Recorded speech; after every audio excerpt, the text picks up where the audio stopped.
मुंबईत मराठी माणूस महापौर होणार आणि तोही आमचाच होणार असं म्हणत ठाकरे बंधूंनी मुंबई महापालिकेसाठी वज्रमुठ आवळली आहे. तब्बल 20 वर्षानंतर ठाकरे बंधूंनी एकत्र येत शिवसेना आणि भाजपला आव्हान निर्माण केले. दोन्ही ठाकरे एकत्र येऊ नयेत यासाठी अनेक खेळी करण्यात आल्या, पण दोघांनी एकत्र येत युतीची घोषणा केली आहे. त्यामुळे कुबड्या नको अशी म्हणणारी भाजप महायुती म्हणून निवडणूक लढवण्यास तयार झाली. आता महायुतीकडून मनसेला टार्गेट केले जात आहे. त्यातच राज ठाकरे सगळ्यात मोठ्या पराभवाचे धनी ठरतील अशी तोफ डागत त्यांना डिवचलं जात आहे. जागा वाटपात रुसवे फुगवे होतात, त्यामुळे मनसेतील अनेक नेत्यांनी राज ठाकरे यांची साथ सोडली. पण खरंच मनसेचा सर्वात मोठा पराभव होणार आहे का? मुंबईत मनसे किती जागांवर लढणार आहे आणि मनसेची मुंबईत ताकद किती आहे आणि खरंच प्रतिष्ठेच्या कलेला ठाकरे ब्रँड मुंबई पुन्हा जिंकणार का, याचीच माहिती आपण आजच्या व्हिडिओतून घेणार आहोत. नमस्कार, मी अर्णित जोशी आणि आपण पाहतायत कट टू कट. तुम्हाला 2009 ची लोकसभा आणि विधानसभा निवडणूक आठवते का? तुम्ही म्हणाल, महापालिका निवडणुकीची चर्चा असताना लोकसभा आणि विधानसभेची चर्चा का? कारण याच मनसेमुळे शिवसेना आणि भाजपचं मोठं नुकसान झालं होतं आणि 3 वर्षांपूर्वी नवीन पक्ष स्थापन केलेल्या राज ठाकरे यांची ताकद महाराष्ट्राला समजली होती. त्यामुळे मनसेमुळे मुंबईत युतीचा एकही खासदार निवडून आला नव्हता, तर विधानसभेला फक्त 9 आमदार विजयी झाले होते. या निवडणुकीत मनसेच्या रेल्वे इंजिनने मुंबईत जोरदार एंट्री केली होती. त्याचा फटका शिवसेना भाजप युतीला बसला होता. मनसेच्या 6 जागा निवडून आल्या होत्या, पण त्यांनी शिवसेनेच्या अनेक बालेकिल्ल्यांना सुरुंग लावला होता. तर 2012च्या मुंबई महापालिका निवडणुकीत मनसेने शिवसेनेच्या दादर, माहीम, परळ आणि शिवडी यासारख्या पारंपरिक मराठी बालेकिल्ल्यांमध्ये मोठे यश मिळवले. दादरमधील 7ही जागा मनसेने विजयी मिळवून शिवसेनेला मोठा धक्का दिला होता. विशेष म्हणजे 2007च्या तुलनेत मनसेची ताकद या निवडणुकीत चौपटीने वाढली होती. तेव्हापासून मराठी माणसासाठी दोघांनी एकत्र यावे अशी चर्चा होत होती, पण ते एकत्र येत नव्हते. त्यानंतर अनेक राजकीय बदल झाले, नवीन समीकरणे तयार झाली आणि बिघडली देखील, पण ही मागणी कमी जास्त प्रमाणात होत होती. अखेर 2025 मध्ये हिंदी सक्तीचा मुद्दा पुढे करत दोघेही एकत्र आले. आता दोघे एकत्रितपणे मुंबई महापालिका निवडणूक लढवत असून त्यांना भाजप शिंदे गटाचे आव्हान असणार आहे. मुंबईत मनसे 55, शरद पवार गट 11 तर ठाकरे गट 160च्या आसपास जागा लढवत आहेत. दोघांनी शाखांच्या भेटी घेत संघटन बांधणी सुरू केली आहे, पण तेव्हा ताकद असणाऱ्या मनसेकडे आता किती ताकद आहे? ते खरंच ही निवडणूक जिंकू शकतील का, अशी चर्चा होऊ लागली. याला कारण आहे देवेंद्र फडणवीस यांचं वक्तव्य. कारण मुंबई जिंकायचीच असा पण करून महायुती लढते, त्यामुळे त्यांनी देखील प्रचाराचा धडका उडवून दिलाय. त्याचवेळी फडणवीस यांनी राज ठाकरे यांना डिवचलंय. ते म्हणाले की आज राज ठाकरे आणि उद्धव ठाकरे एकत्र येत आहेत, त्याला काहीच अर्थ उरलेला नाही. जर 2009 मध्ये शिवसेना आणि मनसे एकत्र आले असते तर आजची राजकीय परिस्थिती वेगळी पाहायला मिळाली असती. त्या काळातच त्यांना मतं मिळाली असती. आता त्यांच्याकडे मतच राहिलेली नाहीयेत. जिथपर्यंत राज ठाकरेंचा प्रश्न आहे, मी अत्यंत स्पष्ट शब्दात सांगतो, या निवडणुकीनंतर राज ठाकरेंना सर्वात मोठा पराभव होणार आहे. या युतीत राज ठाकरेंना काहीही फायदा होणार नाही. राज ठाकरेंचा उद्धव ठाकरेंना फायदा होईल, मात्र उद्धव ठाकरेंचा राज ठाकरेंना फायदा होणार नाही.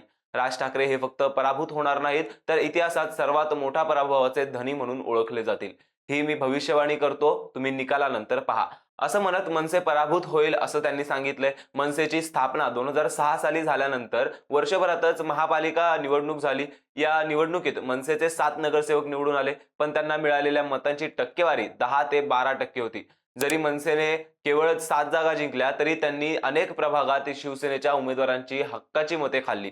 त्यामुळे शिवसेनेला स्वबळावरती बहुमत मिळवता आलेले नव्हते. परप्रांतीय आणि रेल्वे भरती यासारख्या मुद्द्यांवरून केलेल्या आंदोलनाचा केंद्रबिंदू मुंबई होती, ज्यामुळे मुंबईतील स्थानिक रहिवाशांनी मनसेला जवळ केले. खास करून तरुणांमध्ये मनसे कमालीची लोकप्रिय होती. मनसे आणि शिवसेना या दोन्ही पक्षांची वोट बँक ही मराठी माणूस आहे. ते मनसेमुळे विभागली गेली आणि त्याचा फायदा काँग्रेस राष्ट्रवादीला झाला होता. पण मुंबईत सत्ता राखण्यात शिवसेना यशस्वी झाली होती. पुढे 2009च्या लोकसभा निवडणुकीत त्या पक्षाला मुंबईत चक्क 24% मते मिळाली होती. त्यामुळे मनसेचा एकही उमेदवार निवडून आला नव्हता. तसा त्यांनी शिवसेना भाजपचाही निवडून येऊ दिला नव्हता. लोकसभेला मनसेला मुंबईतील 36 जागांवर सुमारे 21% ते 23% मते मिळाली होती. त्यांच्या जोरावरती त्यांनी मुंबईतून 6 आमदार निवडून आणले होते, तर युतीचे अवघे 9 आमदार विजयी झाले होते. तर काँग्रेसचे सर्वाधिक 17 आमदार निवडून आले होते. त्याला कारणीभूत होती रेल्वे भरती आंदोलन. हेच मनसेला घराघरात घेऊन जाणारे आंदोलन ठरले. यात राज ठाकरे यांना अटक देखील झाली होती. त्यामुळेच राज ठाकरे प्रभावी मराठी नेते ठरले. दुसरे आंदोलन टोलचे होते, त्यामुळे मनसे हा अनेकांना आपला पक्ष वाटू लागला. पण अमराठी लोकांमध्ये मात्र मनसे विलन ठरला. त्यानंतर 2012च्या निवडणुकीत मनसेला मुंबईत 21% मते आणि 28 जागा जिंकता आल्या होत्या. मनसेने शिवसेनेचा पूर्णपणे सुपडा साफ केला होता. दादरमधील 7 पैकी 7 जागा मनसेने जिंकल्या होत्या. शिवसेना भवनाच्या परिसरातील सर्व वॉर्डांमध्ये मनसेचे इंजिन धावले होते. मुंबईतील गिरगाव, परळ, लालबाग आणि शिवडी यासारख्या पारंपरिक मराठी वस्त्यांमध्ये मनसेने शिवसेनेला धक्का दिला होता. पण 2014 पासून मनसेची भूमिका तळ्यात मळ्यात होऊ लागली आणि मनसेची उतरती कळ लागली. त्यांना लोकसभा आणि विधानसभा निवडणुकीत अवघी 9 ते 10% मते मिळाली, तर 2017च्या मुंबई महापालिका निवडणुकीत मनसेला अवघी 7 ते 8% मते मिळाली. त्यामुळे मनसेचे संख्याबळ 28 वरून 7 वर आले.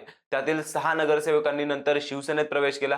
त्यामुळे मनसे 1 जागेपुरती मर्यादित राहिली. त्यामुळे मनसे पक्ष आता शिवसेनेत विलीन करा अशी देखील चर्चा झाली होती. शिवाय 2019ला एक आमदार असलेल्या मनसेला 2024 साली एकही आमदार निवडून आणता आला नाही. आता मुंबईतील सध्याचे समीकरण बघायची म्हटली तर राज्यात 2024 साली पार पडलेली लोकसभा आणि विधानसभा निवडणुकीत मुंबईत उद्धव ठाकरे गट अजूनही प्रभावी असल्याचं दाखवणारा होता.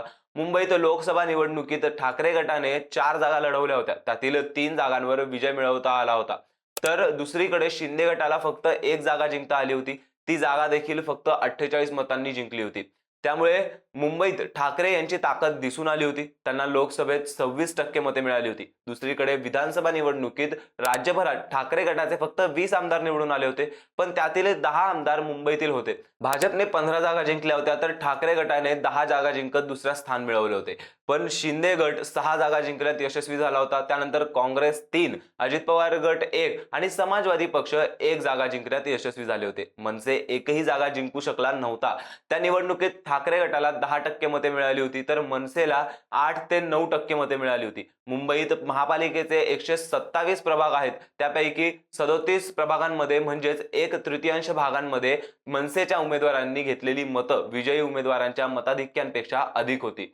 या 37 प्रभागांपैकी 39 प्रभागांमध्ये महाविकास आघाडीचे उमेदवार होते, तर 28 प्रभागांमध्ये महायुतीचे उमेदवार आघाडीवर राहिले होते. आता दोघांची युती झाल्याने या प्रभागात ठाकरेंची ताकद वाढली आहे. ठाकरे गटाला या अगोदर मिळालेली काँग्रेसची मते मिळणार नाहीत, पण 2 ठाकरे एकत्र आल्याने दुरावलेले अनेक मतदार पुन्हा त्यांच्याकडे परतण्याची शक्यता आहे. त्याचबरोबर दोघांनी शिवसेनेची पॉवर बँक म्हणजे शाखांना भेट देऊन संघटन बांधणी सुरू केली आहे. पण या युतीमुळे मनसेचे अनेक नेते पक्ष सोडतायत. संतोष धुरी, राजाभाऊ चौगुले यांनी राजीनामा दिला असून तिकीट न मिळाल्याने संदीप देशपांडे नाराज आहेत. याशिवाय जागा न मिळालेल्या ठिकाणी अनेकांनी पदाधिकारी आणि इच्छुकांनी बंडखोरी केली आहे. समोर विरोधकच नाहीत आणि मुंबईत आता 100% भाजपचाच महापौर होणार. आपल्याला कुबड्याची गरज नाही अशी वाक्य दोन्ही ठाकरे एकत्र झाल्यानंतर महायुतीच्या महापौर होणार पासून ते शिंदे गटाला 90 जागा सोडण्यापर्यंत बदलली. शिवाय रोज डझनभर नेते ठाकरेंवर टीका करण्यासाठी आहेत, याकडे दुर्लक्ष करून चालणार नाही. त्यामुळे अगोदर एकतर्फी वाटणारी निवडणूक चुरशीची झाली आहे. त्यामुळे मुंबई महापालिकेत विजय मिळवल्यास मनसेला सुगीचे दिवस येतील, पण पराभव झाल्यास ठाकरे ब्रँड बरोबरच दोन्ही पक्षाचे अस्तित्व धोक्यात येऊ शकते. त्यामुळे मुंबईत आवाज कोणाचा याचा फैसला 16 जानेवारीला होणारच आहे. याविषयी तुम्हाला काय वाटतं कमेंट करून नक्की सांगा आणि अशाच रोजच्या घडामोडींसाठी कट टू कटला नक्की सबस्क्राईब करा.